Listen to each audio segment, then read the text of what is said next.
Você concorda que é uma frustração perceber que não se pode confiar em uma pessoa que deveria ser confiável?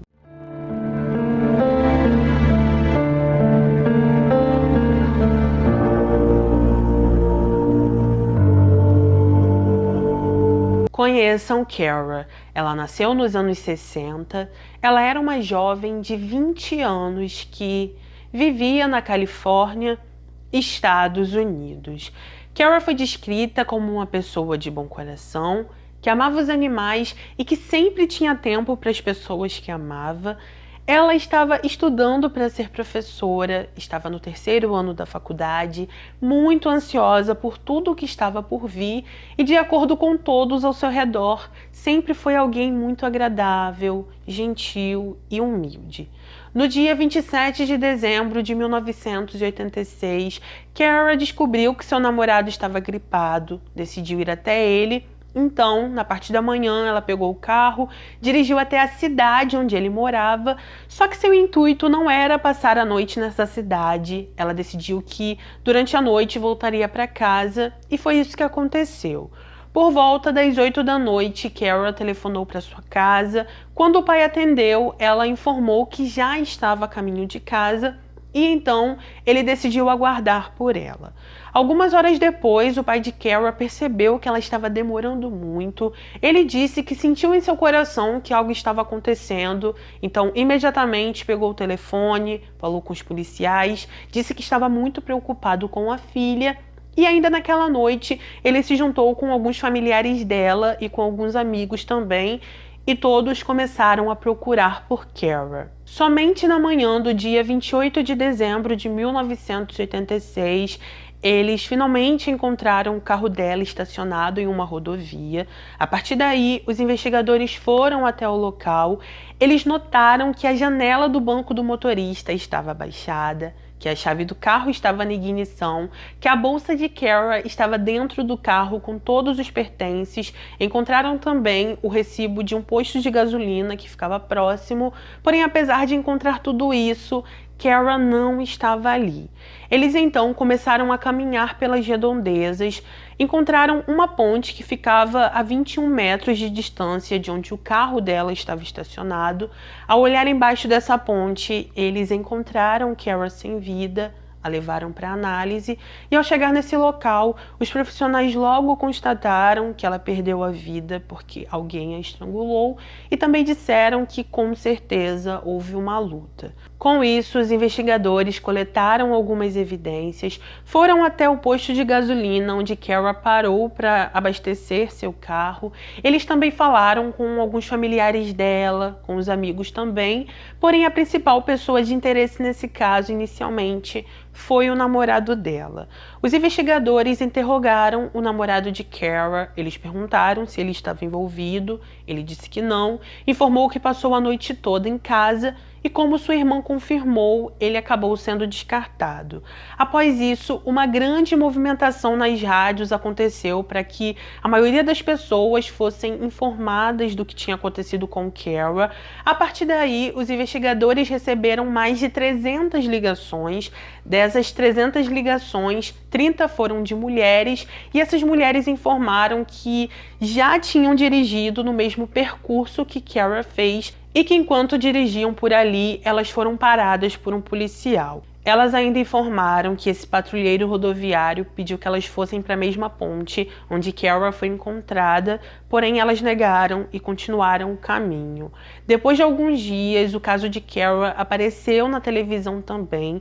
Depois desse noticiário, outras mulheres também ligaram para os investigadores. Essas mulheres contaram a mesma coisa. Disseram que enquanto estavam dirigindo naquela estrada, um policial as parou e que elas se sentiram incomodadas com a abordagem dele. Após uma breve investigação, se descobriu que o nome desse tal policial era Craig. Craig era patrulheiro rodoviário há 13 anos. Essas mulheres que telefonaram para os policiais contaram que, apesar da abordagem dele ter sido amigável, ele era bastante invasivo. Elas disseram que, por vezes, ele passava a mão nos cabelos delas, no ombro, sentava no banco do passageiro e fazia algumas perguntas muito inapropriadas, perguntas que não tinham nada a ver com o veículo ou com a documentação delas. Ainda se descobriu que essas mulheres já tinham se queixado sobre Craig todas as vezes que alguém recebia uma queixa dele, deixava para lá, porque todo mundo o considerava um bom policial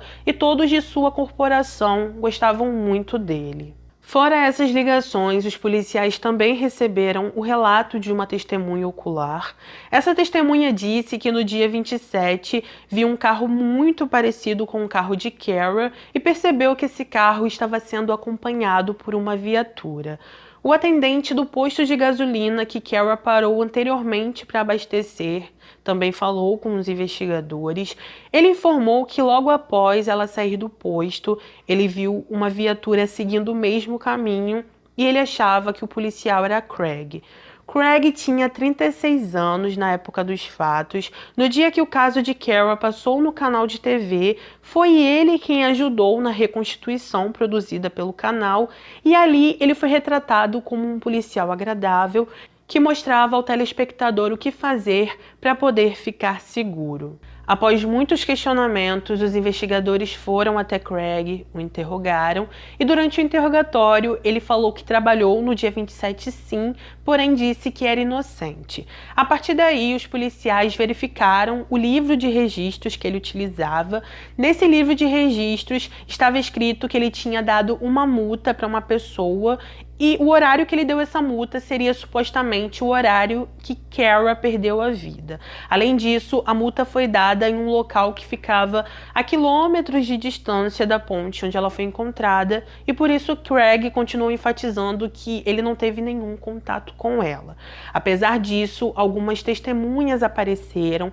Essas testemunhas informaram que na noite em que tudo aconteceu, elas viram Craig, que a roupa dele estava toda amarrotada e que no momento que ele entrou em sua viatura, ele começou a dirigir em alta velocidade. Apesar dos testemunhos, Craig continuou dizendo que não tinha nenhum envolvimento no caso. Ele entregou sem problemas o uniforme que usou na noite em que tudo aconteceu e por isso tanto esse uniforme quanto as roupas de Kara foram enviados para uma análise. A partir dessas análises, se confirmou que no ombro do uniforme de Craig tinha um tecido de cor ouro e que esse tecido também estava nas roupas de Kara. Eles decidiram fazer uma análise mais profunda para saber se eles eram idênticos, se confirmou que sim.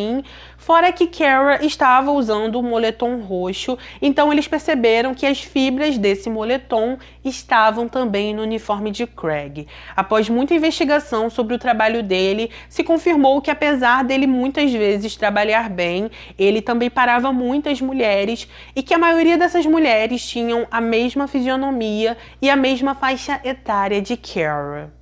Em janeiro de 1987, Craig foi preso e também demitido por conduta inapropriada durante o trabalho. Como ele não confessou e ficou dizendo que era inocente, os investigadores deduziram que, após Kara sair do posto de gasolina, ela dirigiu por alguns minutos e, após isso, Craig sinalizou que ela deveria estacionar. Como ela percebeu que era um policial, ela então parou e, ainda de acordo com os policiais, em algum momento durante essa abordagem, Craig teria instruído Kara a caminhar até a ponte. Ela então foi, e talvez percebendo a intenção que ele tinha, ela falou que se queixaria com seus superiores. Craig ficou com raiva porque não queria perder o emprego e por isso fez tudo o que fez. Porém, como eu falei para vocês, isso é algo que os investigadores acreditam, porque até então Craig não tinha falado como tudo aconteceu. Após alguns meses preso, Craig teve 2 julgamentos. Isso aconteceu porque no primeiro julgamento o veredito do júri não foi unânime e por isso outro teve que acontecer. No segundo julgamento, Craig continuou dizendo que era inocente e ainda no tribunal um dos promotores até pediu a palavra, se virou para ele dizendo que ele já estava acostumado a ter aquele tipo de conduta, porém o que ele não esperava da atitude de Kara é que ela o confrontasse tanto fisicamente quanto com palavras. Ainda nesse julgamento, a esposa de Craig testemunhou, leu uma declaração e disse muitas coisas sobre religião, disse que confiava em seu marido, que acreditava na inocência dele, também deu pêsames à família de Cara, falou que sabia que ela sempre foi uma jovem muito amada, que ela era linda, mas que seu esposo também sempre foi um homem bom, um homem que todos amavam e que ela não acreditava que ele tinha feito aquilo. Ela ainda falou que eles tinham pegado o homem errado e que não deveriam continuar com aquilo. Uma declaração dos pais de Cara também foi lida no julgamento, e nessa declaração o pai dela dizia que a sua vontade era que Craig nunca mais fosse livre e falou o seguinte: esse homem estava se escondendo atrás de seu distintivo e estava quebrando sua sagrada confiança na sociedade. Nós queremos ter certeza de que isso não vai acontecer com outra pessoa.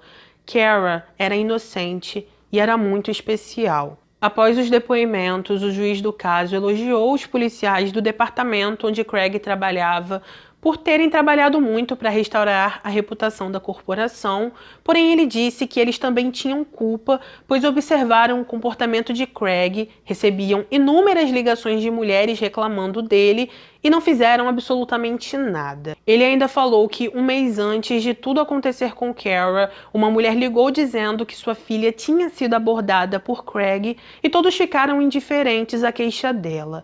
Ele falou que se eles tivessem dado ouvidos à reclamação, Cara ainda estaria viva e Craig não estaria a caminho da prisão. Enquanto o juiz estava falando, sua voz falhou de emoção quando negou um pedido de liberdade condicional a Craig e disse: o réu aproveitou uma posição de confiança e segurança. Ele se colocou em uma situação em que achou necessário tirar a vida de outra pessoa. Eu não posso consertar nada. Tudo o que eu posso fazer é punir. Não há nada que eu possa fazer. Não há nada que eu possa consertar. Com isso, ao final de tudo, após todos serem ouvidos, Craig foi sim considerado culpado e recebeu em 1988 25 anos de prisão. Após tudo o que aconteceu, a família de Cara processou o Estado e o Departamento de Polícia. Ao final desse processo, eles deveriam receber 7 milhões de dólares, porém, após um acordo, eles receberam 2,5 milhões. Mesmo após a prisão de Craig, seus advogados continuaram insistindo que ele era inocente, apelaram por um novo julgamento, porém todos os apelos foram negados. Em 2004, Craig foi questionado se ele iria entregar uma amostra de seu DNA para um programa que estava acontecendo no condado de San Diego, porque esse programa tinha o intuito de coletar amostras de DNA de pessoas que estavam presas, para saber se elas estavam envolvidas em outros casos ou até mesmo para saber se elas eram inocentes. Quando ele foi questionado sobre isso, Craig disse que não entregaria uma amostra de seu DNA e também não falou o porquê ele não entregaria. Em uma audiência de liberdade condicional em 2004, depois de cumprir 17 anos de prisão, quando Craig foi questionado sobre o porquê ele não forneceu uma amostra de DNA, ele se recusou a responder. Ao final de tudo, o conselho então negou sua liberdade condicional. Eles alegaram que Craig não sentia remorso pelo que fez e também porque ele ficava dizendo que era inocente a todo momento, mas ele não queria ajuda para provar e não tentava fazer isso.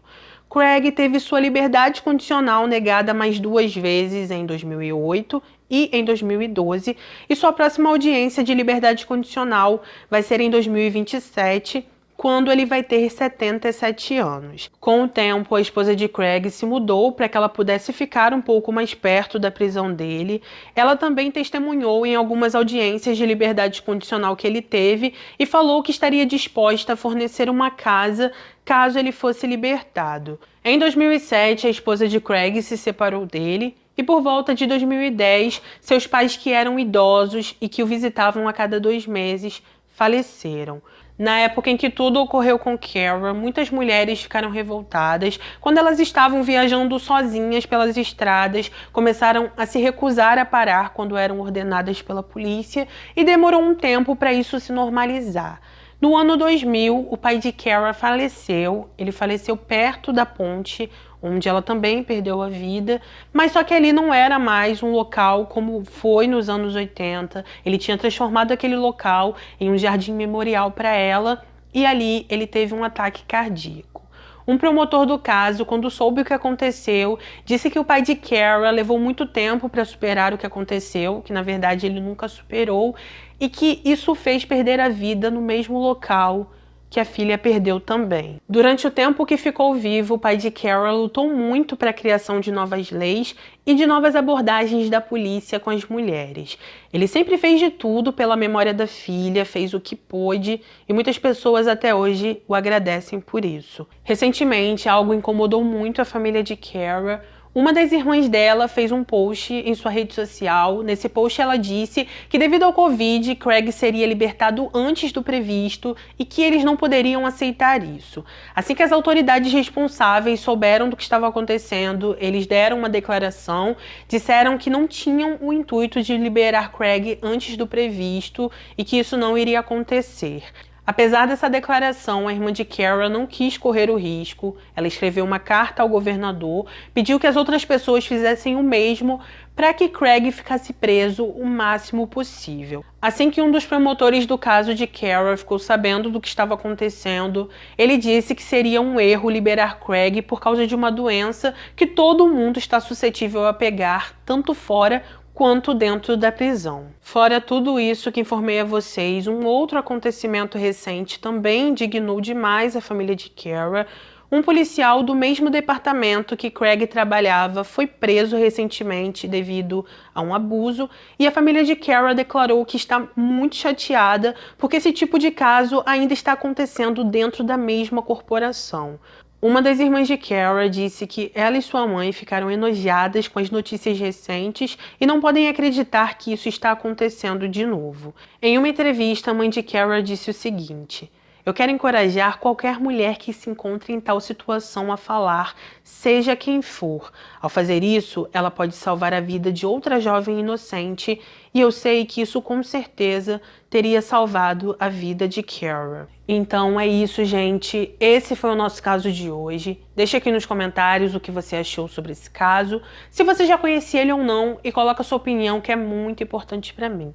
Se você puder, compartilha esse vídeo nas suas redes. Não saia daqui sem deixar o seu like e o seu comentário, que são importantes demais. Assista outros vídeos em sequência para que o YouTube entenda que esse canal é relevante para vocês e assim ele veicule os vídeos para outras pessoas também. Lembrando que temos vídeos aqui no canal 3 vezes por semana, a maioria das vezes é segunda, quarta e sexta às 7 da noite, e eu espero vocês aqui para um próximo vídeo. Um beijo no coração de vocês, obrigada por tudo sempre, fiquem com Deus, se cuidem e até o próximo vídeo.